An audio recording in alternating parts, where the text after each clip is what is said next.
Nuclear threats. Do they really exist in today's society?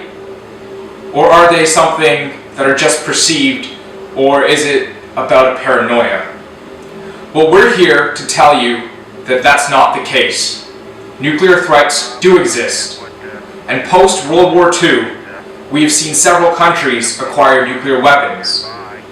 Join us as we take you through a timeline of post-World War II nuclear development. 1933, Hungarian theoretical physicist Leo Szilard had speculated that it would be possible to create a nuclear chain reaction.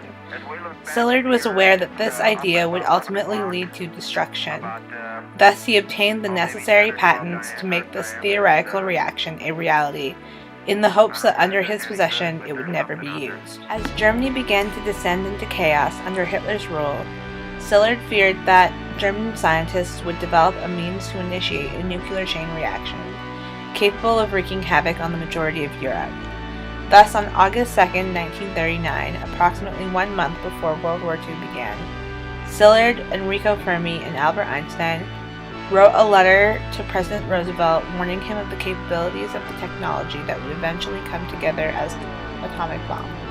In traditional American fashion, instead of adhering to the warning he had been given, Roosevelt set in motion a top-secret research and development project to make this bomb a reality. We now infamously refer to this project as the Manhattan Project. The Manhattan Project brought together the brightest scientific minds to develop 4 atomic bombs: the Gadget, Little Boy, Fat Man, and a 4th bomb that was never used. The Gadget, the Manhattan Project's test bomb, was used in the world's first detonation of a nuclear weapon. Little Boy and Fat Man were dropped on Hiroshima and Nagasaki, Japan, respectively, resulting in over 210,000 casualties. Thus, the use of these nuclear technologies in combat sent waves of fear throughout the world. From the bombs the United States dropped on Hiroshima and Nagasaki in August of 1945, neither the U.S. nor any other nation has posed a nuclear threat to other nation-states. Although we have never experienced a nuclear war that has impacted us globally, the OTA, U.S. Congress Office of Technology Assessment, has hypothesized the outcome of what could potentially happen to our world and how it could affect different aspects of the world if this were to occur. In the case that the world would undergo nuclear war, the global impact would be extremely substantial. If there was a limited nuclear war, which refers to the use of minimal nuclear forces and only focuses on targeting military facilities, it would be likely that the parties involved would not be able to maintain the war because of their military being wiped out. Not to mention the aftermath of the war that would affect the populations of the parties involved. Many people will die out from direct impact, others would be wounded or permanently damaged or disabled. In addition, exposure to higher levels of radiation would lead to higher death tolls caused by cancer. A limited nuclear war would also impact the economy because there would be a higher than normal level of exposure to radiation in the soil, leading to a decline in salvageable crops that people would use for food. This would increase the cost of crops and agriculture, making it difficult to purchase, and that could potentially lead to famine in many parts of the world. The negative impacts of a limited nuclear war or the parties involved are endless. If the world were to undergo an all-out nuclear war, it is very possible that the very human race would go extinct. This likely serves as a primary reason as to why global leaders would never choose to engage in a large-scale nuclear war.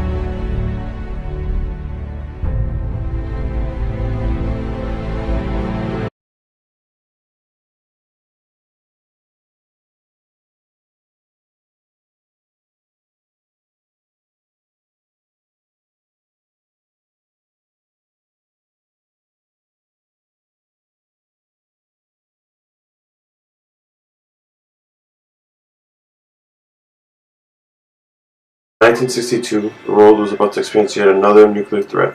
The constant demonstration of power during the Cold War reached a critical point when the Soviet Union and United States were close to nuclear conflict. The cause of this nuclear threat was a failed attempt of the U.S. to overthrow the Castro regime in Cuba with the Bay of Pigs invasion. During the planning of a new Kennedy administration plan called Operation Mongoose in July 1962, the Soviet Premier Nikita Khrushchev had reached a secret agreement with the Cuban Premier Fidel Castro, allowing the Soviet Union to place nuclear missile sites in Cuba to deter future invasion attempts. The The general construction occurred during the late summer and was discovered by the U.S. during its latest flights on September 4, 1962. On this discovery, President Kennedy issued a public warning. To halt this offensive buildup, a strict quarantine on all offensive military equipment under shipment to Cuba is being initiated. All ships of any kind bound to Cuba, from whatever nation or port, will, if found to contain cargoes of offensive weapons, be turned back. It shall be the policy of this nation to regard any nuclear missile launched from Cuba against any nation in the Western Hemisphere as an attack by the Soviet Union on the United States, requiring a full retaliatory response upon the Soviet Union. I call upon Chairman Khrushchev to halt and eliminate this clandestine, reckless, and provocative threat to world peace and to stable relations between our two nations. I call upon him further to abandon this course of world domination and to join in an historic effort to end the perilous arms race and to transform the history of man. Despite the warning and quarantine, further surveillance revealed the continued construction on October 14th. Though no weapons were transported between Cuba and the Soviet Union as ships were inspected, still, the Soviet missile sites were nearing completion. It seemed to be a virtual stalemate as the United States entered DEFCON 2. Surprisingly, a communication from Khrushchev has set hope for resolution. If there is no intention to doom the world to the catastrophe of thermonuclear war, then let us not only relax the forces pulling on the ends of the rope, let us take measures to untie that knot. We are ready for this. Further communication and agreement was reached, and a resolution set, which involved the removal of the Soviet Union weapons from Cuba and the removal of Jupiter U.S. missiles from Turkey, and the compliance that the U.S. would not further attack Cuba. Having approached the brink of nuclear conflict, both superpowers began to reconsider the nuclear arms race and took the first steps in agreeing to a nuclear test ban treaty. During this period, it also allowed the fulfillment of the mutual assured destruction doctrine. The full-scale use of a high-yield weapon of mass destruction by two or more countries would cause the complete destruction of both the instigator and reciprocator. Since both the United States and Soviet Union had developed capabilities of launching a nuclear-tipped missile from a submerged submarine, completing the air, land, and sea triad. This capability allowed the possibility of survival in a first strike attack, allowing for retaliation, meaning mutually assured destruction. This was an incentive such that once armed, neither side had any incentive to initiate a conflict or to disarm. Following this period of turmoil, both countries entered a détente, a form of thawing out the relationship between both countries. During this period, treaties were signed such as the SALT I and the Helsinki Accords. SALT I, also known as the Strategic Arms Limitations Talk Agreement, is a treaty which froze the number of strategic ballistic missile launchers at existing levels. It also provided for the addition of new submarine-launched ballistic missile launchers only after the same number of older intercontinental ballistic missile and submarine-launched ballistic missile launchers had been dismantled. The détente lasted for the most part until an accelerating reversal which began in 1979 as the Soviet war in Afghanistan due to Reagan ordering a massive buildup of the United States armed forces. Let me share with you a vision of the future which offers hope. It is that we embark on a program to counter the awesome Soviet missile threat with measures that are defensive. Let us turn to the very strengths in technology that spawned our great industrial base and that have given us the quality of life we enjoy today.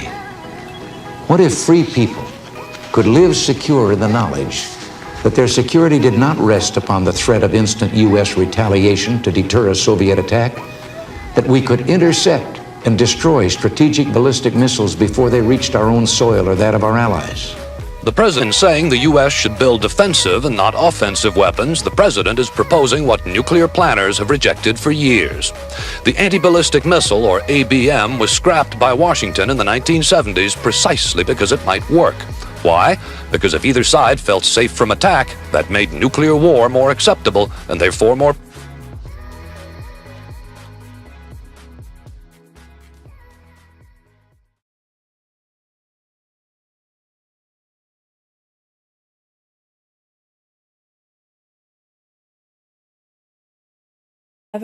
and 13th of 1998, India surprised the world by conducting Operation Shakti, which was a series of 6 underground nuclear tests.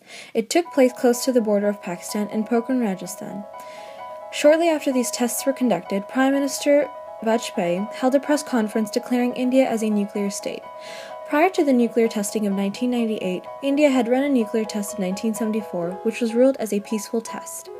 In 1998, when India declared itself a nuclear state, many countries around the world, including China, United States, and especially Pakistan, were not happy with this decision.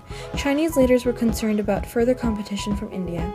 The United States was also concerned about India's nuclear testing, in addition to being taken aback by their lack of knowledge about the extent of India's nuclear testing.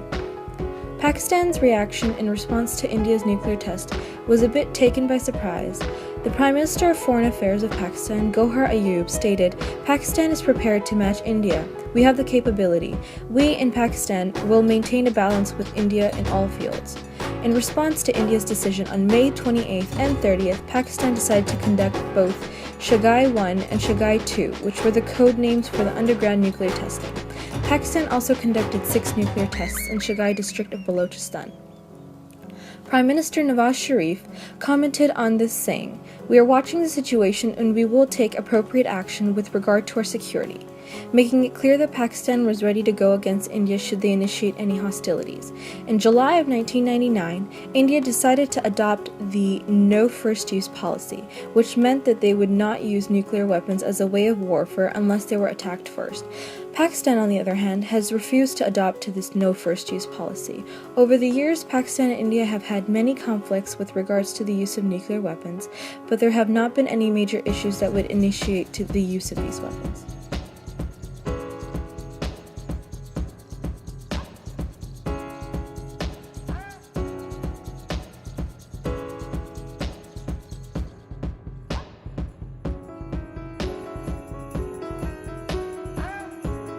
On February 13, 1960, France became the 4th country to acquire nuclear weapons. HR at Atomic City. Operational Commander General Allaret gave the final orders. Wind conditions perfect. Close to the detonating tower were military vehicles to be tested afterwards for radiation. Decontamination men stood by. The location, 700 miles south of Algiers. The weeks of waiting over, all set now for the countdown. If the bomb was successfully detonated, France claimed she would become one of the atomic powers.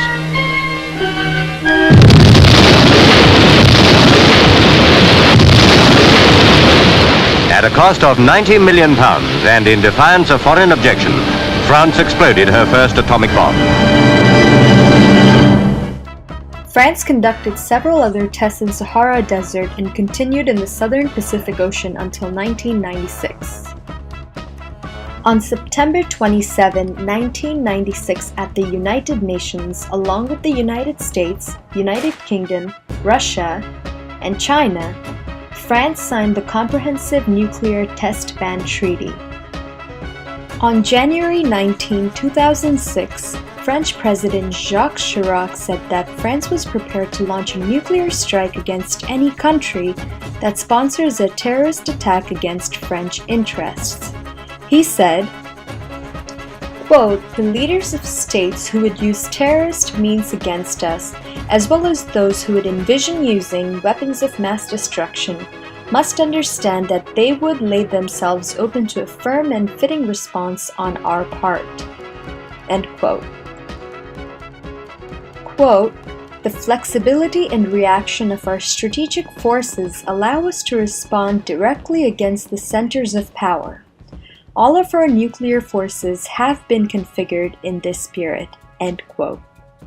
Chirac's comments came during a flurry of diplomatic efforts by France, Britain, Germany, and the United States to stop Iran from pursuing contested elements of its nuclear program. Chirac's comments in 2006 made France the 5th nuclear weapons state to threaten the use of nuclear weapons against their enemies since World War II.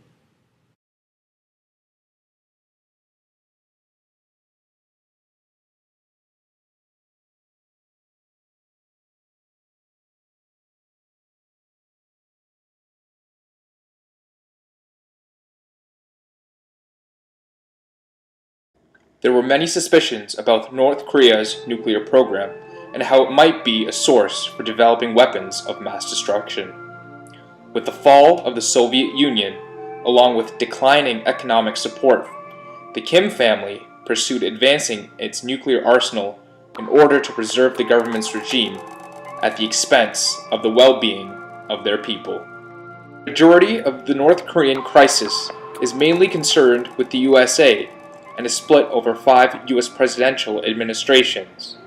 I will use each of these administrations to briefly trace the North Korean nuclear timeline.